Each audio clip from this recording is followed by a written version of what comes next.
Trust is a fundamental concept in security. Trust minimization, or zero trust in the extreme case, is often the aspirational goal because trusted assets, actors' actions may be compromised or become malicious to subvert security. Trust minimization is a foundational value upon which Web3 is being built, and one of the key tenets of decentralization, where the notions of insiders and outsiders blur, and users may misuse the system under assumptions of Byzantine threat models. So, incorrect or insufficient trust assumptions about or among system actors and external entities may lead to privilege escalation or misuse, which may further lead to security issues. The best practice, therefore, is to never trust but always verify, both in principle as well as in practice.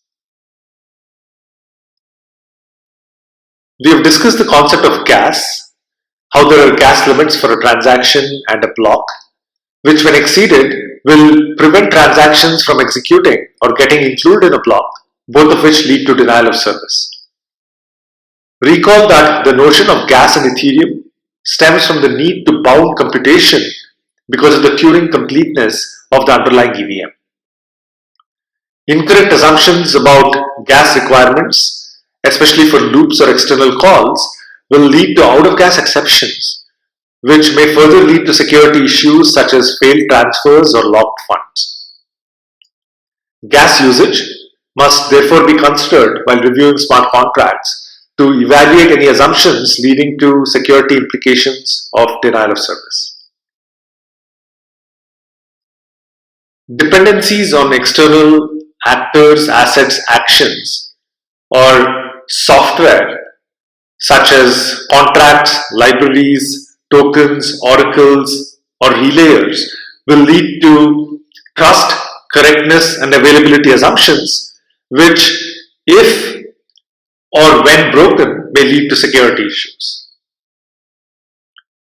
Dependencies, therefore, should be well documented and evaluated for such trust assumptions and threat models. Issues may arise if we assume certain aspects to be constant, that is, they do not change for the duration of a transaction or even the contract's lifetime, but in fact, they are not constant and change for some reason. Hard-coded assumptions could manifest, for example, in hard-coded contract configuration parameters, block times, block gas limits, opcode gas prices, addresses, roles, or permissions. Any such incorrect assumptions about system actors, entities, or parameters being constant may lead to security issues if and when such factors change unexpectedly. Freshness of an object is an aspect that indicates if it is the latest one in some relevant timeline, or if it is stale, indicating that there is an updated value or version in that corresponding timeline. Using stale values and not the most recent values leads to freshness issues that could manifest into security issues. Concrete examples are the use of nonces in transactions to prevent replay attacks by repeating older transactions, or the asset prices obtained from oracles, which if stale can cause significant accounting issues leading to price manipulations and resulting vulnerabilities. Therefore, incorrect assumptions about the status of or data from system actors being fresh because of lack of updation or availability may lead to security issues if and when such factors have been updated and result in stale values being used instead. Scarcity refers to the notion that something is available in only few numbers. This may refer to assets or actors in the context of an application where assumptions may be made that there are only a few assets or actors interacting with the application. Incorrect assumptions about such scarcity, say for example tokens funds available to any system actor, will lead to unexpected outcomes if those assumptions are broken, which may further lead to security issues. For example, susceptibility to flash loans or flash mints related overflows is an example where the vulnerable contract makes a scarcity related assumption and applies that to the size or type of variables used to maintain token balances, which, if broken because of flash loans or mints, can lead to overflows if not mitigated appropriately. This is also related to Sybil attacks, where an attacker subverts a system by creating a large number of identities and uses them to gain a disproportionately large influence, where the system assumption on fewer unique identities is broken in some sense. Therefore, one needs to evaluate if there are any scarcity or abundance assumptions in an application that could cause security issues. Incentives are another fundamental aspect of blockchains and Web3. Mechanism design or crypto economics dictates almost everything in this space, including infrastructure provisioning, development, and governance of systems. What incentives are provided and how much incentives are provided may be used or abused while interacting with smart contract applications. Incentives could be either rewards or penalties. So, for example, incentives to liquidate positions in DeFi lending applications, or lack of incentives to cause denial of service or griefing of a system. Incorrect assumptions about such incentives for system or external actors to either perform or not perform certain actions will lead to expected behavior not being triggered or unexpected behavior being triggered, both of which may lead to security issues. Lack of clarity in assets, actors, or actions, or system specification, documentation, implementation, user interface, or user experience will lead to incorrect assumptions and unanticipated expectations or outcome, which may lead to security issues. Therefore, increasing the clarity by clearly, thoroughly, and accurately specifying, implementing, and documenting all security relevant aspects will help in mitigating risks from lack of clarity. Privacy and security are very closely related. In this context, there could be privacy issues related to assets, actors, and their actions. Recall that data and transactions on the Ethereum blockchain are not private. Anyone can observe contract state and track transactions both included in a block and those pending in the mempool. So incorrect assumptions about such privacy aspects of data or transactions that manifest in implementation or assumed trust and threat models can be abused, leading to security issues. Cloning in this context refers to copy-pasting code from other libraries, contracts, different parts of the same contract, or from entirely different projects with minimal or no changes. The configurations, context, assumptions, bugs, and bug fixes for the original code may be ignored or used incorrectly in the context of the cloned code.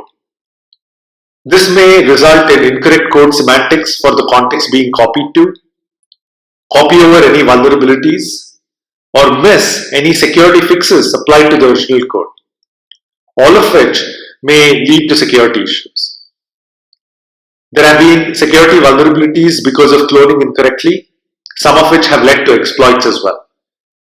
Cloning, therefore, is risky and has serious security implications.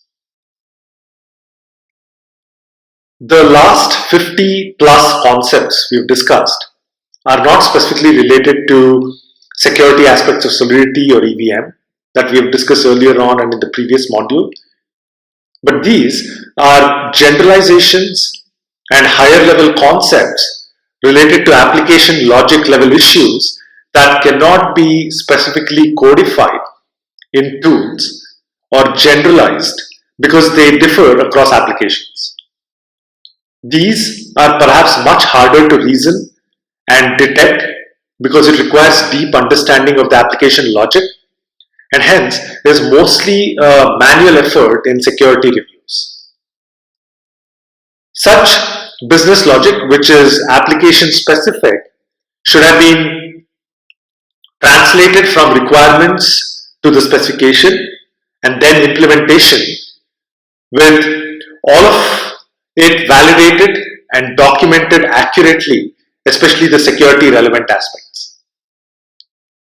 Without that, security reviewers have to infer assumptions, constraints, program invariants, trust and threat models, which is not very effective or efficient.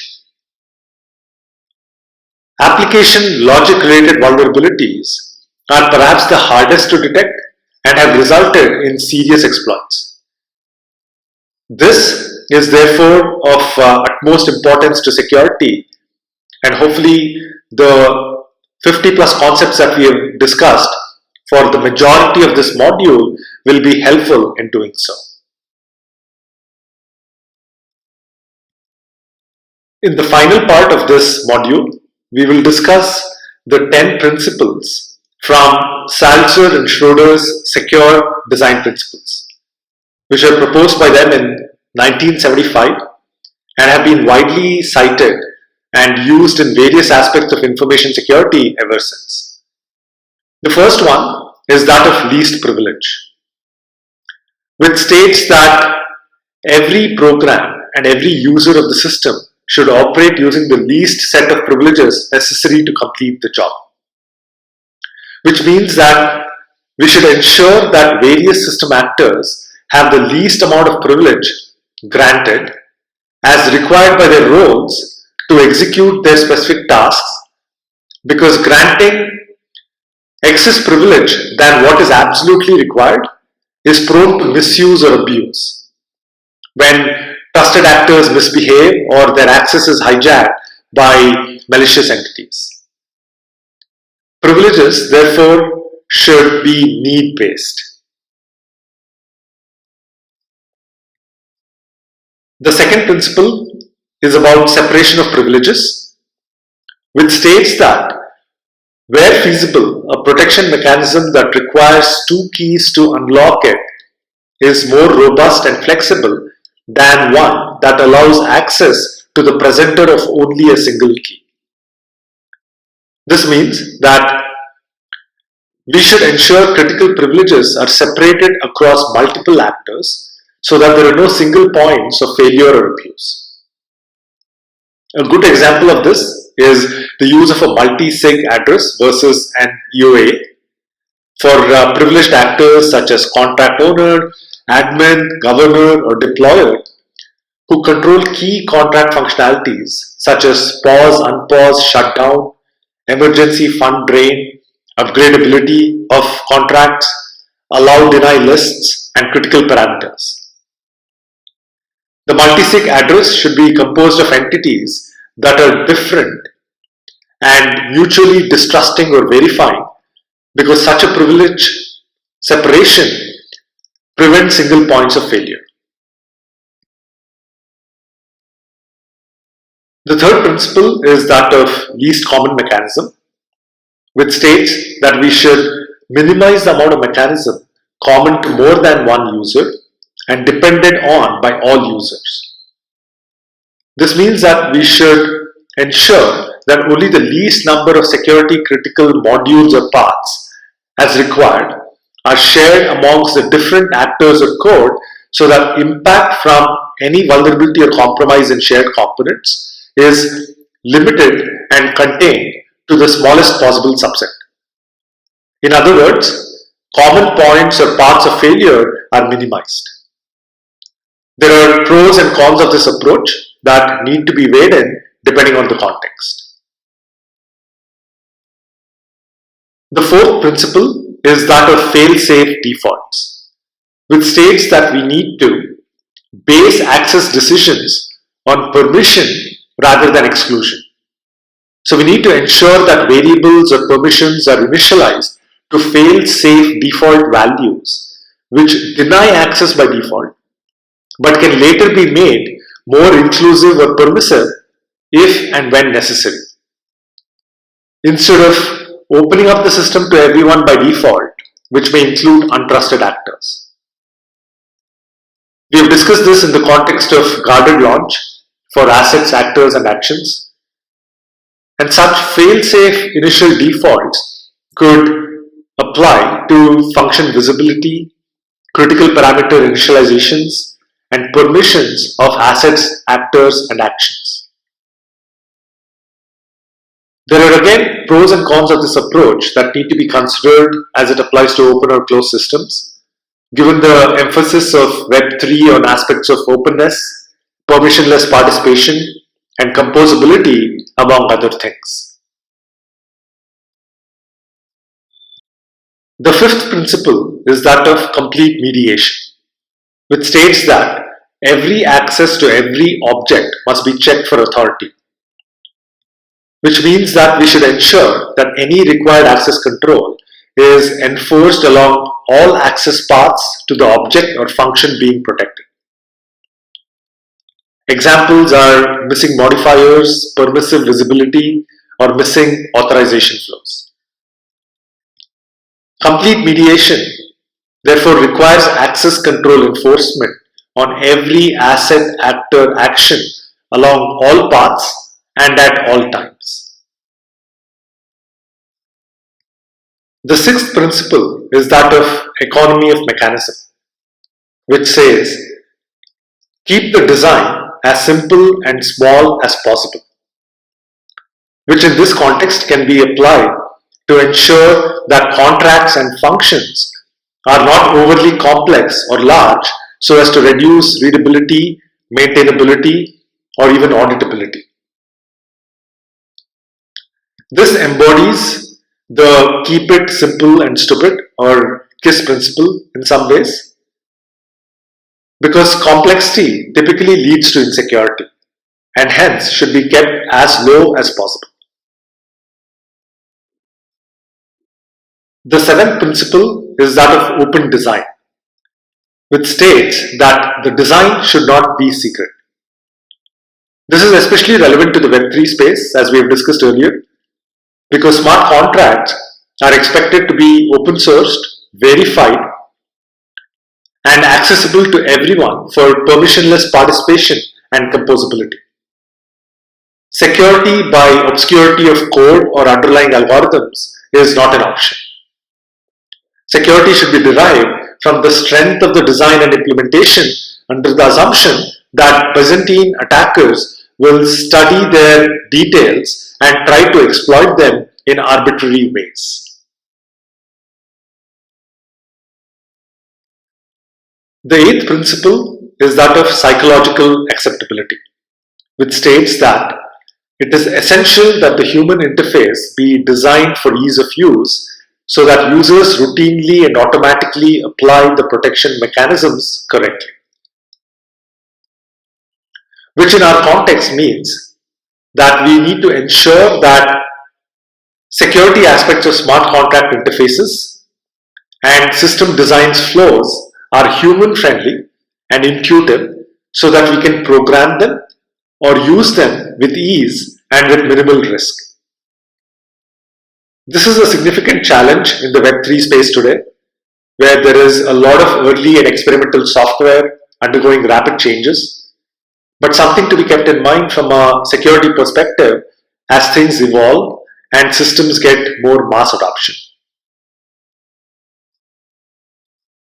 The ninth principle is work factor, which recommends to compare the cost of circumventing the mechanism with the resources of a potential attacker,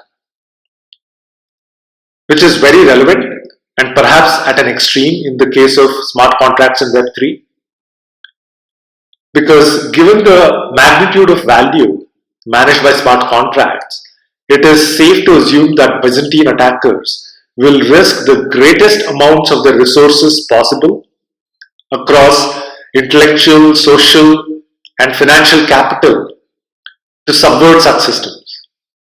And given the general state of current smart contracts, the cost of circumventing is not very high relative to hardened software or systems in the Web 2 space for various reasons that we have discussed earlier. The rewards from exploiting them are in tens or even hundreds of millions of dollars in some cases. So the risk versus reward is extremely skewed here. Therefore, the mitigation mechanisms must appropriately factor in the highest levels of threat and risk. The final 10th principle is about compromise recording, which states that mechanisms that reliably record that a compromise of information has occurred can be used in place of more elaborate mechanisms that completely prevent loss. One way to interpret this is to say that achieving and proving bug-free code is theoretically and practically impossible for real-world smart contracts. Therefore, one should strive for the best in performing all security due diligence and reduce the attack surface as much as possible, while at the same time anticipate residual risk to exist in the deployed system. Anticipate that there will be potential incidents that exploit them and therefore have an instant response plan ready for that. For doing that, we can ensure that smart contracts and their accompanying operational infrastructure can be monitored and analyzed at all times for minimizing loss from any compromise due to vulnerabilities and exploits. As a concrete example, critical operations in contracts should emit events to facilitate off-chain monitoring at runtime, where the available monitoring tools are used on smart contracts of interest to analyze not only such events, but also transactions interacting with them, their side effects, and potential security impacts. So with this, we have come to the end of this module on security pitfalls and best practices 201. We started with token-specific pitfalls, then discussed guarded launch approaches, followed by generalized pitfalls and best practices at an application-specific business logic level for smart contracts, and finally ending with the 10 security design principles. With this, I hope you have a much better appreciation for the 201 security concepts we have discussed in the recent 2 modules. You'll be applying all these while auditing smart contracts, and therefore getting a good understanding of these is critical. As always, I would suggest diving deeper into any of these aspects that weren't as clear as necessary by looking up some of the references provided.